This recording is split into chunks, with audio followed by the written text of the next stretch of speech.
Selamat datang ke sesi penerangan kita hari ini. Okey, kita selalu dengar syarikat besar beli syarikat kecil kan? Pengambil alihan korporat, tu benda biasa sangat dalam dunia perniagaan. Tapi, pernah tak anda dengar sebuah syarikat swasta ambil alih pentadbiran sebuah wilayah yang berdaulat?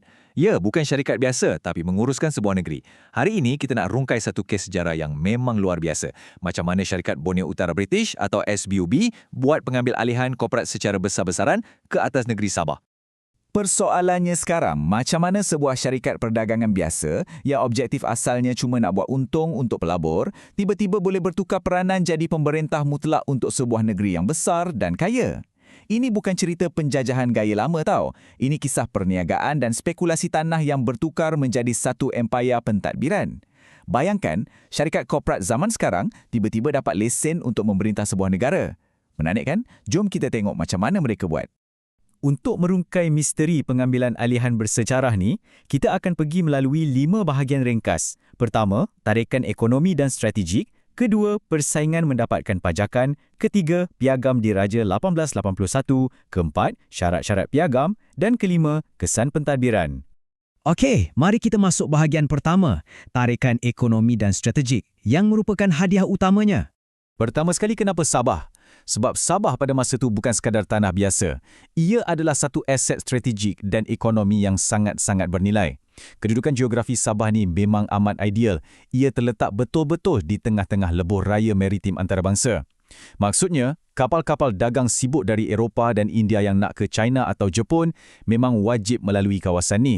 Tambahan pula, Sabah ada pelabuhan semula jadi yang sangat selamat, macam di Teluk Gaya. Kapal-kapal besar ni boleh berlabuh dan berlindung dari tiupan angin monsun yang berbahaya. Jadi dari segi logistik, ia sangat sempurna. Selain lokasinya, kekayaan darat dan laut Sabah ni memang tahap luar biasa. Boleh dikatakan macam lombong emas hijau dan biru.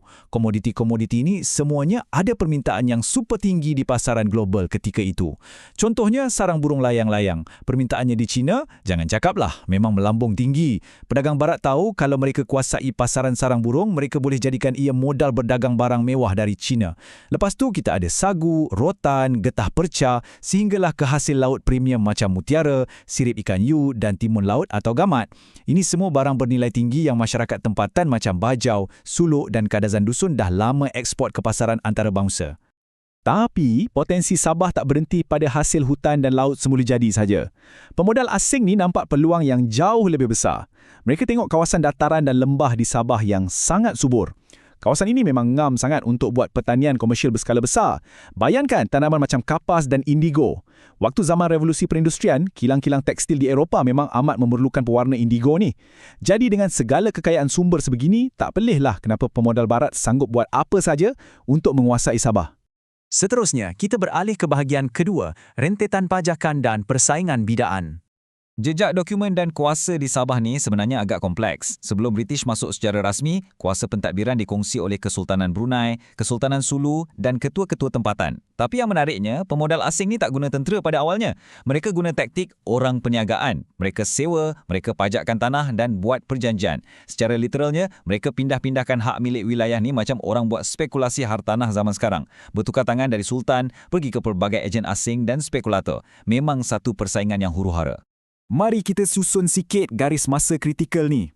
Benda ni bermula pada tahun 1865 apabila seorang warga negara Amerika, Charles Lee Moses, sewa Sabah daripada Sultan Brunei untuk tempoh 10 tahun. Tapi Moses ni cuma spekulator. Sebaik saja dia dapat hak tu, dia terus jual kepada J.W. Torrey dan T.B. Harris. Lepas tu, Torrey pula tiba-tiba berdepan masalah kewangan, jadi dia jual hak tu kepada Baron Gustavus von Overbeck. Overbeck pula perlukan modal tambahan, jadi dia buat langkah bijak. Dia bekerjasama dengan dua beradik British, Alfred dan Edward Dent. Pada tahun 1878, adik-beradik Dent berjaya memajak bahagian pantai timur Sabah daripada Sultan Sulu pula. Akhirnya, lepas pelbagai siri jual-beli pajakan ni, Alfred Dent dan adiknya satukan semua kuasa monopoli perniagaan mereka dan tubuhkan British North Borneo Provisional Association Limited pada Julai 1881. Kita masuk ke bahagian ketiga, penganugerahan Piagam Diraja 1881 iaitu pengesahan mutlak. Okey, ini adalah kemuncak cerita kita. Pada 1 November 1881, kerajaan British secara rasminya menganugerahkan status piagam diraja atau Royal Charter kepada syarikat tersebut sekaligus membentuk entiti yang dipanggil Syarikat Borneo Utara British. Piagam diraja ni bukan sekadar surat biasa tau. Dalam konteks moden, bayangkan ia macam satu lesen monopoli yang ditaja penuh oleh kerajaan dan pada masa yang sama, satu lesen sah untuk mengurus dan mentadbir seluruh negara. Dokumen ini mengiktiraf SBUB sebagai wakil pentadbiran kerajaan British. Maknanya, sebuah syarikat yang asalnya cuma mengejar keuntungan, kini diiktiraf di peringkat antarabangsa untuk berkuasa dan memerintah wilayah Sabah. Seterusnya, bahagian keempat, syarat-syarat piagam diraja yang menjadi peraturan permainan mereka. Mestilah kerajaan British tak beri pengiktirafan tu dengan percuma. Ada peraturan yang SBUB perlu patuh. Di atas kertas, syarat-syarat ni bunyinya sangat mulia. Kononnya untuk melindungi penduduk tempatan. SBUB mesti terima seorang penasihat British. Mereka diwajibkan untuk memelihara adat resam dan agama masyarakat Sabah. Mereka juga diarahkan untuk memerintah dengan adil dan cuma boleh lantik pegawai-pegawai tadbir yang diakui oleh pihak British sahaja. Paling penting, syarikat tak dibenarkan sama sekali serahkan Sabah kepada mana-mana pihak luar tanpa kebenaran London. Jadi, atas kertas, nampak macam syarikat ini sangat mementingkan kesejahteraan masyarakat tempatan. Tapi, betul ke pelaksanaannya? Mari kita ke bahagian kelima, kesan pentadbiran antara realiti dan piagam. Cuba anda perhatikan perbezaan ketara pada dua situasi ini.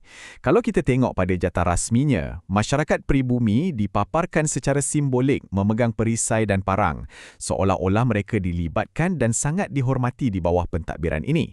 Tapi, tengok realiti sebenar pada pasukan pengurusan tertinggi syarikat. Mereka adalah pegawai-pegawai yang kesemuanya merupakan bangsa Eropah yang diimport masuk, yang diterajui oleh Governor pertamanya William Hood Treacher. Penyertaan masyarakat tempatan tu sebenarnya hanyalah sekadar simbol pada jata, manakala realiti pentadbirannya dikawal 100% oleh pegawai asing.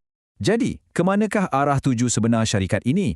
Walaupun piagam meletakkan syarat untuk lindungi penduduk tempatan, kuasa mutlak dan kawalan sebenar terletak di tangan para pemodal dan pemegang saham di London. Sir Rutherford Alcock sebagai Presiden pertama dan Alfred Dent sebagai pengarah urusannya perlu memastikan syarikat buat untung yang besar. Oleh itu, matlamat utama SUBU memerintah Sabah adalah jelas. Mereka bangunkan prasarana dan pastikan kestabilan, tapi semuanya semata-mata demi memudahkan eksploitasi dan pengeluaran sumber bumi Sabah secara maksimum. Harta dan kekayaan negeri yang melimpah ruah tu akhirnya mengalir keluar ke pasaran antarabangsa demi poket para pelabur British. Sebagai penutup penerangan kita hari ini, sejarah pengambil alihan Sabah oleh SBUB ini meninggalkan satu pengajaran yang sangat mendalam mengenai kedaulatan sesebuah wilayah. Kestabilan negara itu amatlah penting. Bila kita tengok betapa mudahnya sebuah wilayah berdaulat pada masa lalu, dibeli dan diuruskan semata-mata untuk keuntungan korporat, kita patut mula berfikir, pada zaman moden ini bagaimanakah kita benar-benar boleh memastikan kekayaan sumber alam, ekonomi serta inovasi kita hari ini tidak dimanipulasi atau dieksploitasi dengan mudah oleh mana-mana kuasa atau syarikat asing. Sejarah ini memberikan kita perspektif yang amat kritikal untuk sama-sama melindungi masa depan negara. Fikir-fikirkanlah. Terima kasih kerana sentiasa bersama saya dalam sesi penerangan kali ini dan teruskan sifat ingin tahu anda.